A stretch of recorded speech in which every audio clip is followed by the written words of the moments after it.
Moartea, un cuvânt simplu, dar încărcat de mister și frică. Este singura certitudine a vieții noastre, dar și cea mai mare necunoscută. Ce înseamnă să mori? Este sfârșitul sau doar o tranziție către altceva? În creștinism, moartea nu este un sfârșit definitiv. Este momentul în care sufletul se eliberează și călătorește spre judecata de apoi. Raiul și iadul devin destinațiile finale, în funcție de faptele fiecăruia în viață. Raiul, împărăția cerurilor, loc al luminii și al păcii veșnice. Aici, sufletele celor mântuiți experimentează comuniunea deplină cu Dumnezeu, bucuria neîntreruptă și împlinirea dorințelor sfinte. Tot aici se reîntâlnesc în lumina divină cu cei dragi, iar durerea și frica dispar pentru totdeauna. Iadul, absența luminii divine, este starea celor care au ales să se îndepărteze de binele suprem, nu doar ca pedeapsă, ci ca rod al libertății lor neînțelese. Sufletele simt rușinea, singurătatea și repercusiunile propriilor răni interioare și ale relelor săvârșite. În islam, moartea este o trecere către viața veșnică. Trupul rămâne în pământ, dar sufletul intră într-o stare de barzak, o perioadă de așteptare până la ziua judecății. După ce sufletul părăsește trupul și intră în barzak, el traversează o etapă unică, intermediară, care va continua până la ziua judecății. Termenul barzak, în arabă, înseamnă chiar o barieră, reflectând faptul că sufletul rămâne izolat, neavând contact cu cei vii, dar nici încă cu realitatea veșnică.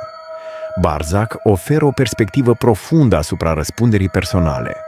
Ceea ce semeni în viața pământească, credință, fapte bune, rugăciuni, îți va modela starea sufletească în această lume intermediară.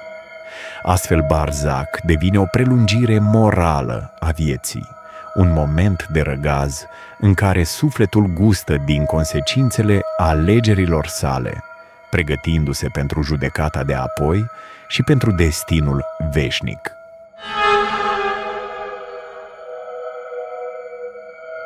Pentru egiptenii antici, moartea era începutul unei călătorii sacre, sufletul, Ba, împreună cu energia vitală.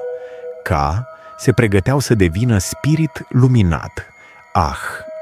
După mumificare și plasarea textelor din Cartea Morților în mormânt, Ba ajungea în sala de judecată a lui Osiris. Aici îi se cântărea inima pe balanța zeiței Maat. Inima ușoară.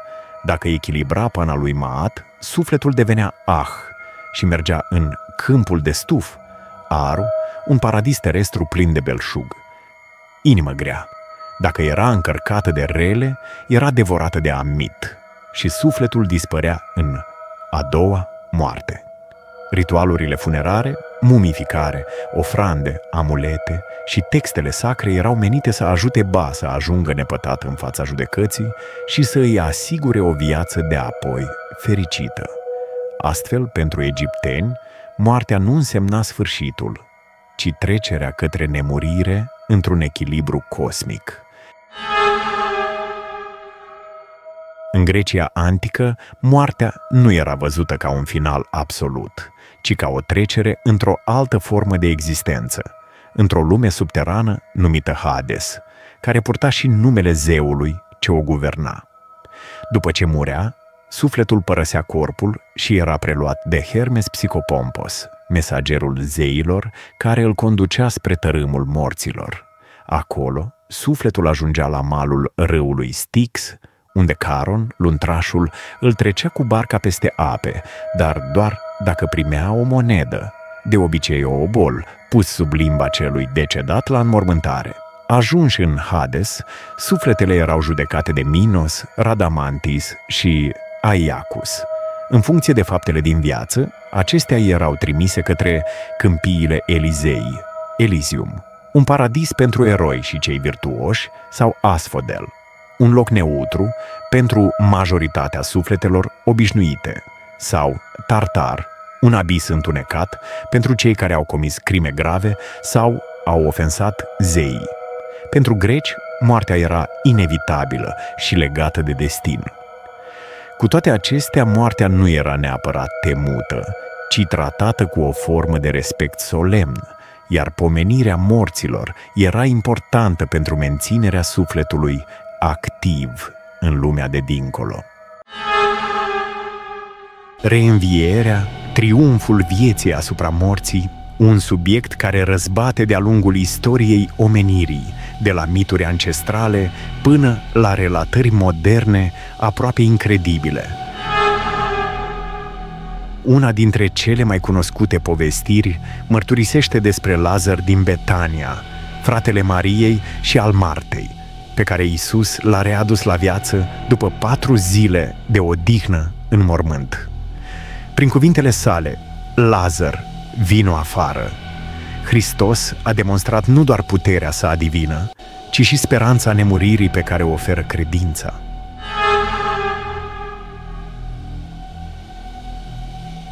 Mai aproape de zilele noastre, în 1991, cazul Pamei Reynolds a adus un nou val de interes pentru experiențele de moarte clinică și potențialele mărturii despre viața de dincolo. În timpul unei intervenții chirurgicale creierului, care a provocat o moarte clinică temporară, Pam a descris cu precizie pașii medicilor în sala de operație, detalii pe care nu le putea vedea dintr-un corp inconștient. Și a vorbit despre o lumină caldă, o stare de pace profundă și întâlniri cu ființe spirituale benevole. Mărturia ei a devenit un studiu de referință în cercetarea vieții după moarte și a readus în atenție ideea că sufletul, în anumite circumstanțe, poate călători dincolo de granițele trupului. Încă mai veche este mitologia Egiptului antic, unde Osiris, zeul vieții de apoi, a cunoscut propria sa renaștere. După ce fusese ucis și sfâșiat de fratele său Set, Isis, căutătoare dedicată a rămășițelor sale, l-a adunat, i-a reconstruit trupul și a rostit incantații magice care l-au readus la viață. Osiris devine astfel simbolul regenerării și al ciclurilor nesfârșite ale naturii, fiecare primăvară reprezentând în fond o reînviere a vieții pe pământ.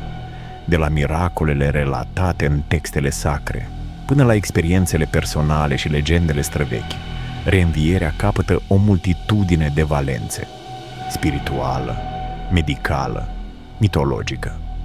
În toate aceste relatări apare o punte invizibilă între viață și moarte, care vorbește despre speranță, continuitate și despre dorința universală de a crede că nimic nu poate fi cu adevărat permanent pierdut.